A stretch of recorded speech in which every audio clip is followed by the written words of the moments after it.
Hi guys, I'm back. It's me, um, hypothyroidism with resilience. This is my channel, and I am just back, guys, to tell you guys about my appointment. Because the last time I talked to you guys, I was waiting to hear back from the doctor. So I finally heard back from the doctor, and I have been reduced to 2.5 milligrams, guys. Yay! Clap it up, clap it up, clap it up. Woo! So that has been a great news. That has been great news for me. You would think that I would be feeling better. And some days I do feel fine. And some days here lately, I've still been feeling like I'm still sick. So, I don't know if it's just a cross in between, maybe a little hypo. The doctor didn't say I was hypo. She said everything was looking good, everything was in range. So I would assume that I'm not hypo.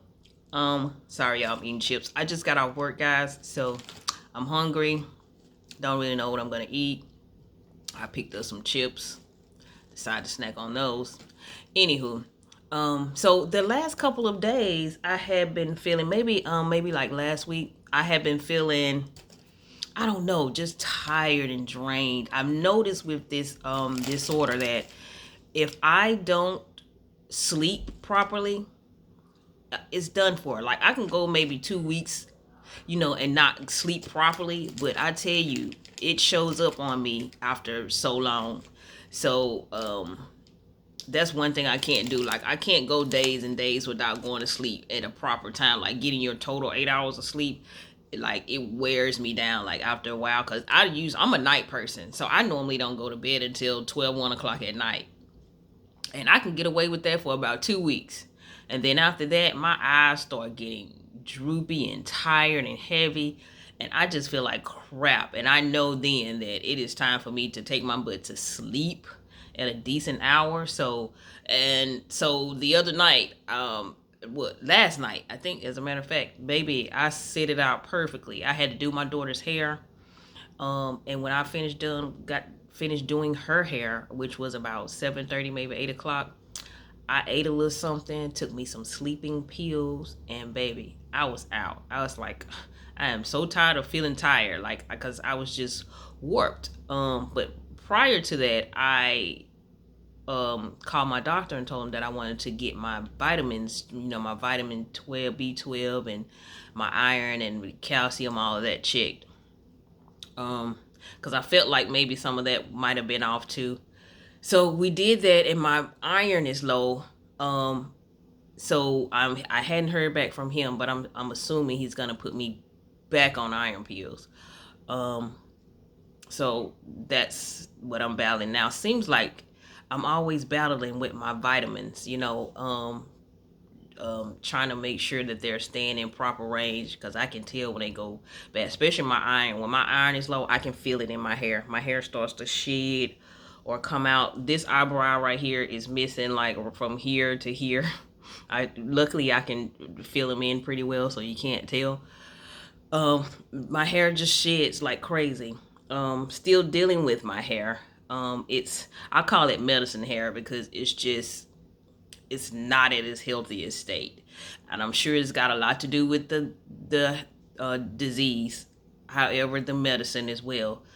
So that's just a whole thing that I'm still trying to figure out a year later. Um, Speaking of that, April 29th made a year for me when I was diagnosed. April 29th of this year made a year since I've been diagnosed with hypothyroidism. So and to be down to 2.5 milligrams in a year is awesome for me. That was my goal. That's what I was shooting for. And I did it.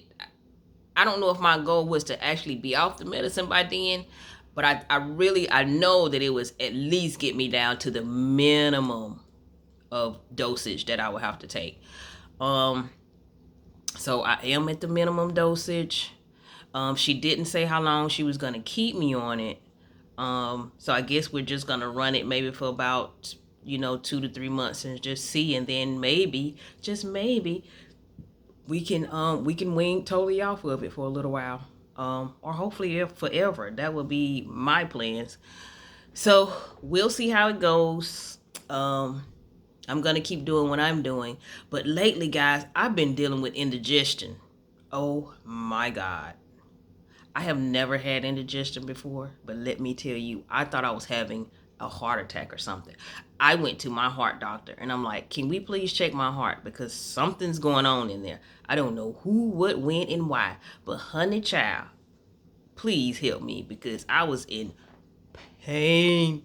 Pain. My heart was in pain. I just had never experienced such pressure and stinging and burning. It was awful. I was like, so I am now trying to treat indigestion without medicine, but my heart doctor wanted to give me something. I don't know. She sent it to a pharmacy. I didn't go pick it up. I did some natural research on it, and from what I've been researching and watching on videos, the best place to start with indigestion is to have apple cider vinegar 2 to 3 times a day, mixed with water, 1 teaspoon, a tablespoon, with like a cup of water, morning, noon, and night, or at least twice. Try to do it before you eat, but I just do it 3 times a day, to help build up my stomach acid. When you have indigestion, it's because you have low stomach acid. That all boils down to an autoimmune thing. If we got one autoimmune disease, they all seem to trickle behind each other at some point. So I'm in my second autoimmune disorder. My first one is lichen planus, but it hasn't given me any problems. Knock on wood. This is not wood, but whatever. I'm hoping that it doesn't resurface at any time.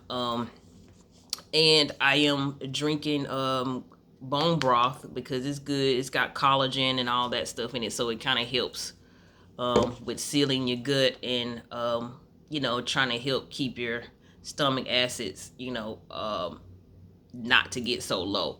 So I'm doing the apple cider vinegar. I bought some Beano. I don't know if you guys are familiar with Beano, but Beano is like a kind of like an enzyme tablet where it helps break down the foods that you eat, so your body doesn't, so you're not feeling that indigestion pain. It helps break down the food. So been doing all that for the last couple of days, and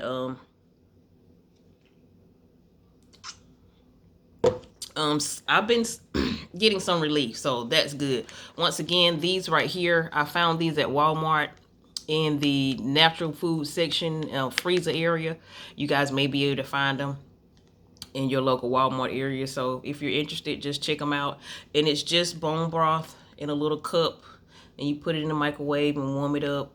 Or if you don't prefer microwaves, I know a lot of us don't really do the microwave thing. Warm it up. I put a little pepper in mine, a little salt, a little onion powder, a little garlic, just to give it a little taste, because it doesn't have a taste. And I do that. Let me see, what else, guys? What else?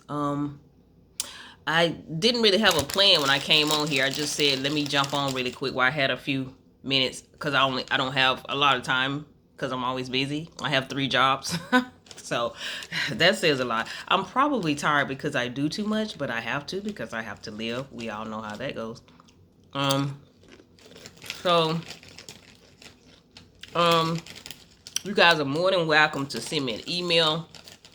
I don't know if I have my email listed in my bio, but I will put it in there, because you guys, I'm new at this, so I don't have all the fancy bells and whistles and things that people have. But hopefully, if my channel gets bigger and bigger, I will start to, get there. However, if you got any questions, you gotta leave them in the comments. Send me an email. I'll be glad to answer any questions that you have, if I can. If not, I can find out. I can refer you to someone that may know. I'm in plenty hypothyroidism groups. I can probably find out the answer. Also, guys, I've been dealing with some tooth issues. Well, not really. I had a root canal here. So I got to get a crown. So that's another thing that I've been doing. I had a deep cleaning on my teeth as well, and I got another crown that I need to get up here. So, anybody dealing with tooth things, with hypothyroidism, it kind of messes with our bone structure and everything. So your teeth is kind of, sometimes people teeth are being affected because sometimes mine feel like they're loose in the front, and I have to shake them and wiggle them like, okay, are they falling? Are they gonna fall out? It's just weird.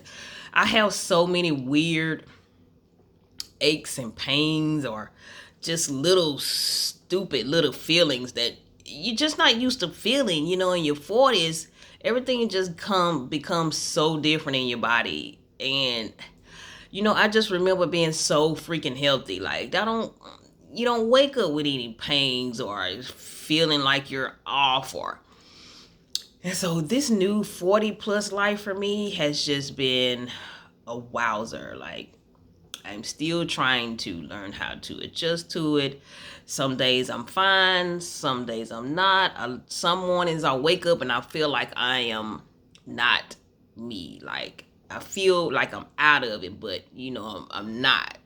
So it takes a couple of hours to adjust. By the time I get to work and get to move, and I start kind of feeling, like I'm into the flow of things. But sometimes when I wake up in the morning, it's just like, oh my God, what is it? I just feel crazy.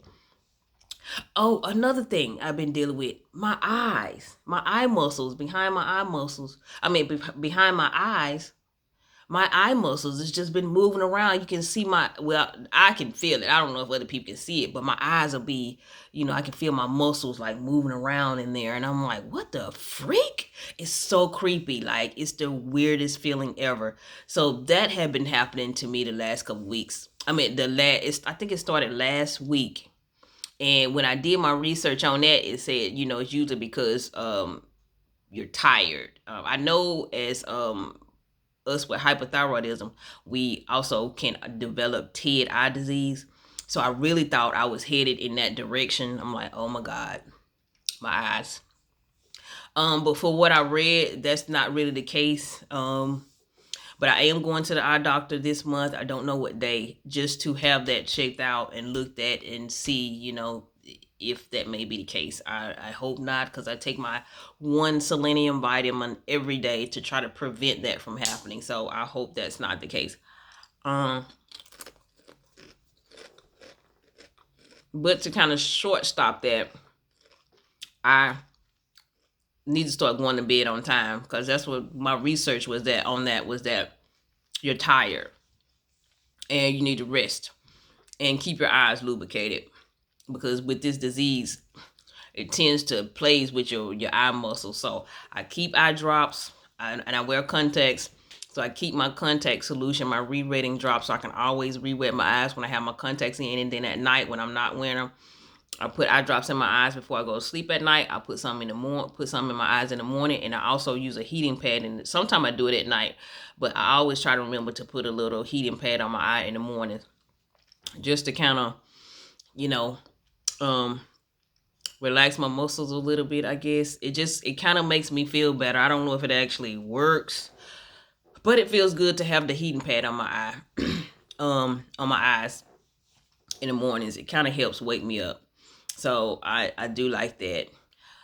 So that's about it, guys. I know I was kind of all over the place, but that's how it's gonna be for a little while. I didn't write anything down. Once I get more organized, maybe things will come out a little better. Right now, I just want to reach as many people as I can and just spit it all out, because I don't have anybody to talk to about this, because nobody in my family has it. Well, I take that back. It's a few people on my dad's side that had it, but they've had their thyroid removed. So I'm not going to say I can't relate to them. I just think their symptoms are a lot different than mine now, because they don't have their thyroid and they're on, a different medicine. So this is my time to kind of get on here. I'll be right back, guys.